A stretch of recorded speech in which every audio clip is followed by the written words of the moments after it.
pig ignorant. Dumb as an ox. Silly cow. Bird brain. But as you will see, these labels no longer fit what we now know about animals.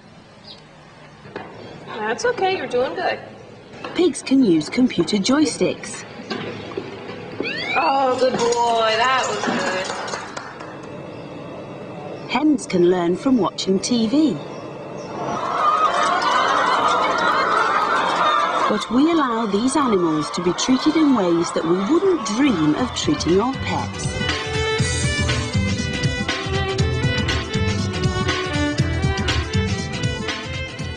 The nearest most of us come to farm animals is in the supermarket, where we buy their meat, milk and eggs.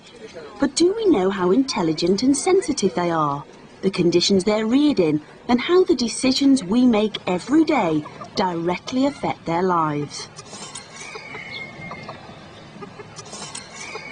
Recent scientific research has discovered that farm animals are far from stupid. This hen has spent her whole life living in a small cage.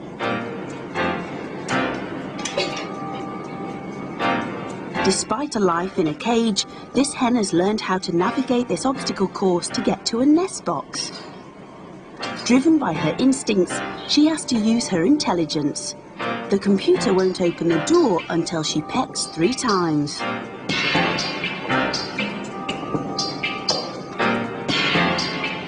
Her instincts tell her she's about to start a family and she should find a suitable place to build a nest.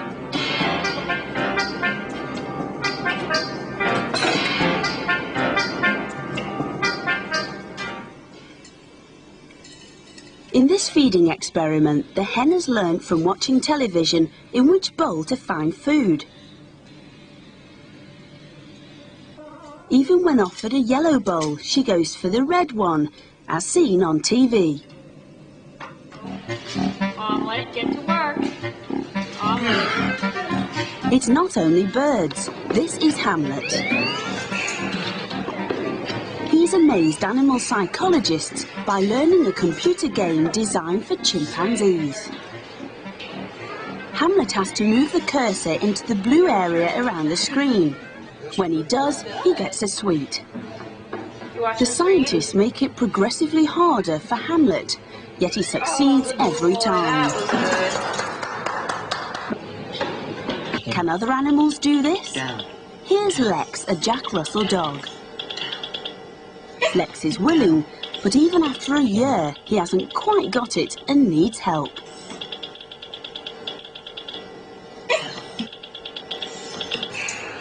Hamlet can do it without help and can learn to distinguish between different shapes. This and other experiments have shown that pigs are at least as, if not more, intelligent than dogs. Almost there. But how does Hamlet compare to chimpanzees? These pigs have made the connection between joystick operation and these simple side tasks even faster than most chimpanzees and much faster than some chimpanzees. In the outside world, occasionally pigs get the chance to display their intelligence. This notorious twosome escaped from a slaughterhouse pen. They knew something was up and they were off. Nothing stood in their way. They kept going. I think they thought about it for about half a second and thought that was better than where they were going originally. And so they jumped into the river and that was it. They were swimming. I've never seen anything like it, really. Swimming pigs. The daring pigs touched the nation's heart so much that they were saved from slaughter and now live in a sanctuary. But pigs can not only save themselves, they can also save us. Hey, be careful now. This reconstruction retells a remarkable rescue story, 999 style. Somebody help him! When she heard the scream of the boy, she quite naturally swam directly to him. We can grab it! The boy grabbed her harness and they both went under twice before she got her swimming stroke, but she knew that it was either do or die. If she didn't get that swimming stroke, that she too would drown.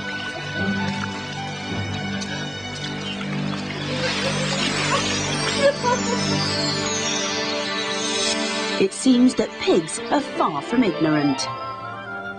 The animals we care for at home, like dogs, get special treatment.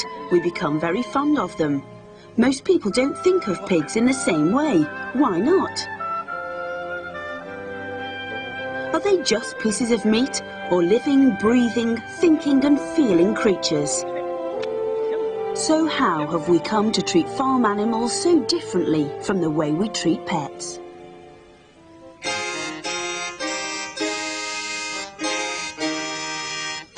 In medieval times, nearly everybody worked on the land, and the cowherds and shepherds stayed with animals at all times. This was animal husbandry. In more recent centuries, farming has become more of a business, but even in the 1930s, most farms were run by families who really knew each animal. Then, after the Second World War, the government wanted Britain to produce all the food it needed itself. To increase production, farming was transformed almost overnight from a business to an industry. It's called intensive farming, and one of its main characteristics is the factory farm. Inside is a warehouse of mass production, where thousands of broiler or meat chickens live cramped together with no space to spread their wings and no daylight. This factory system is designed to make them grow as quickly as possible. This makes meat plentiful and cheaper, but is it fair on the chicken? Imagine if we decided to do the same with your school.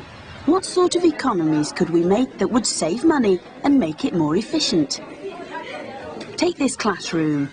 The size is carefully worked out for your health and comfort. But surely we could fit more people in. That looks a bit better. We've doubled the number of pupils. But do we really need the desks?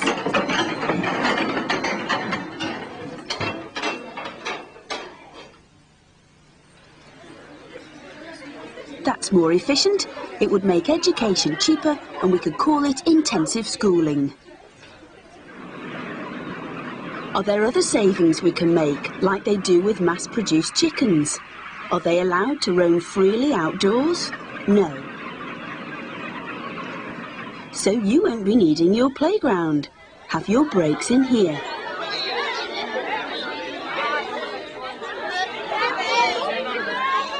And we don't need the canteen. Just look at all that wasted space. We'll bring the food to the room.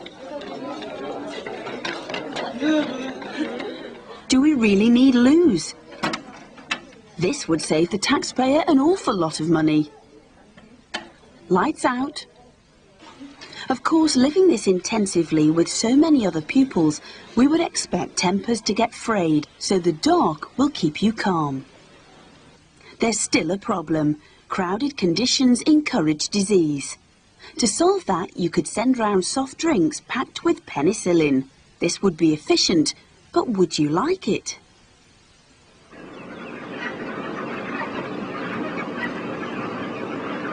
In addition to the crowding, meat or broiler chickens have been selectively bred to put on weight very quickly. The chicken on the left is a normal-sized egg layer. The chicken on the right is a broiler selectively bred for meat. He grows so much faster, putting on weight at an extraordinary rate. So you don't have to look after him for very long before you can sell him for slaughter. More money for lower costs. But putting on weight this fast has its consequences. The body gets too big for the legs. The legs can then collapse under the strain. Thousands of chickens are painfully crippled by the time they reach their slaughter weight.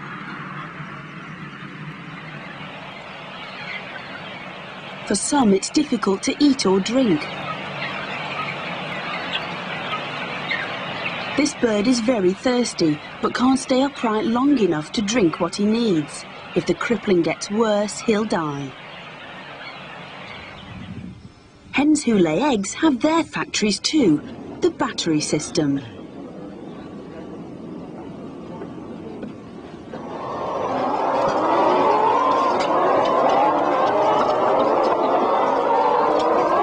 Each battery cage allows less floor space per hen than the area of an A4 piece of paper.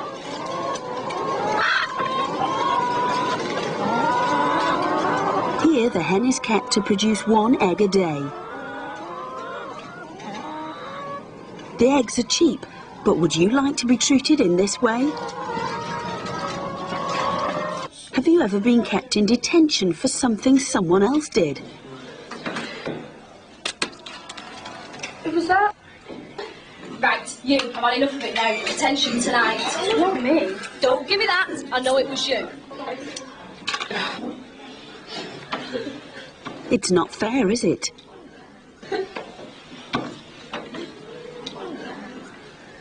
But is this fair on battery chickens either?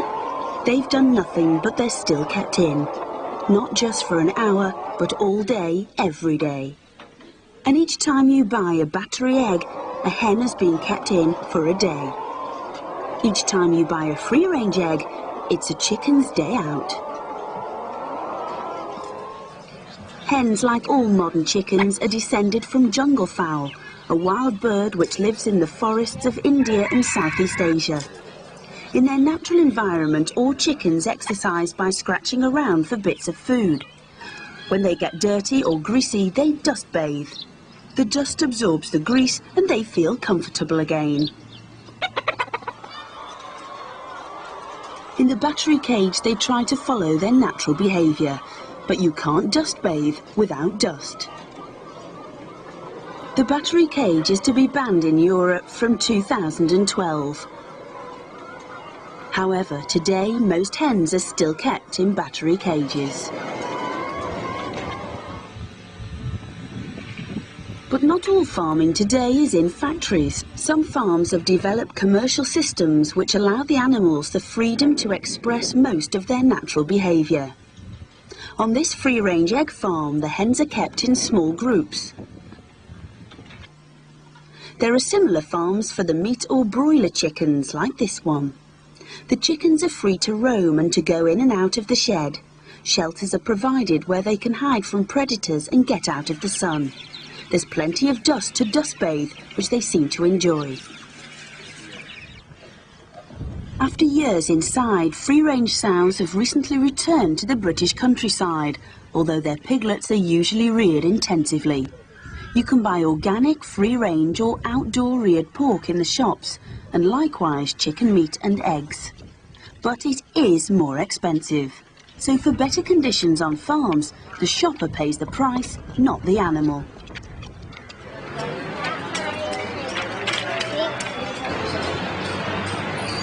With intensive farming, meat has become progressively cheaper compared to a century ago when it was seen as a luxury. But while it's plentiful and cheap today, it's not actually the most efficient way to produce the food that gives us energy to live. When a pig eats corn, only about a quarter of the energy it consumes is turned into pork or bacon. The rest is either used in respiration to generate energy for exercise and for keeping warm, or it's wasted, ending up in the pig's feces. Factory farms try to prevent this energy being used up by limiting the chance for pigs to exercise and by keeping them in warm conditions, so more meat is produced instead. But even with intensive methods, the energy conversion from corn to bacon isn't very efficient. It would be more efficient to feed us the corn directly. In this way, you could get several bowls of cornflakes for just one bacon sandwich.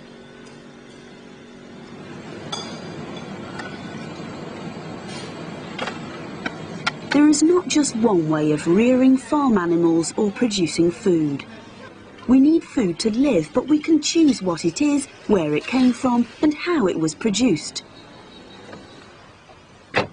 If you eat meat, then on average in your lifetime, you'll consume 1,000 chickens, 45 turkeys, 30 sheep, 20 pigs, 4 beef cattle, the life's work of 35 laying hens, and all the produce of a dairy cow. To that you can add thousands of fish. The lives these creatures lead will depend on the choices you make. You can buy the cheapest meat and eggs. You can go for free range or organic, or you can go vegetarian. Even living on a budget, very different types of food can be bought for the same amount of money. Large quantities of low-quality, mass-produced meat and eggs, a balanced and mixed diet of vegetables and pasta with smaller quantities of quality meat, or loads of high-quality vegetables, fruit and vegetarian foods like bean burgers. Whatever you choose will be one of the ways you make a big difference to the amount of suffering in the world. Many people who feel strongly about animal welfare, such as the actress Joanna Lumley, have taken it further by campaigning to improve the lives of our farm animals. Here, people of all ages marched past the Ministry of Agriculture and left flowers to symbolise the cause. Behind the ribbon.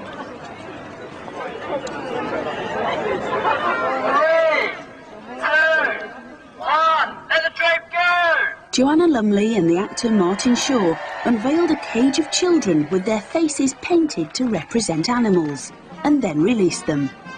This was one of many campaigns organised by the pressure group Compassion in World Farming.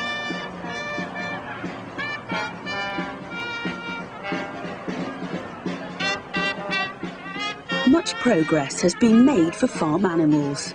After a 25-year struggle, narrow veal crates in which calves were kept have been banned.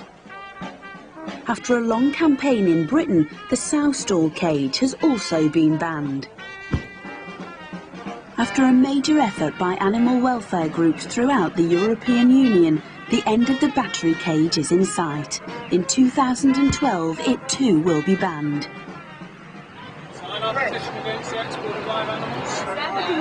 These changes are the result of ordinary people collecting petitions, collecting evidence for court cases, lobbying their MPs, Parliament and MEPs, holding demonstrations and vigils.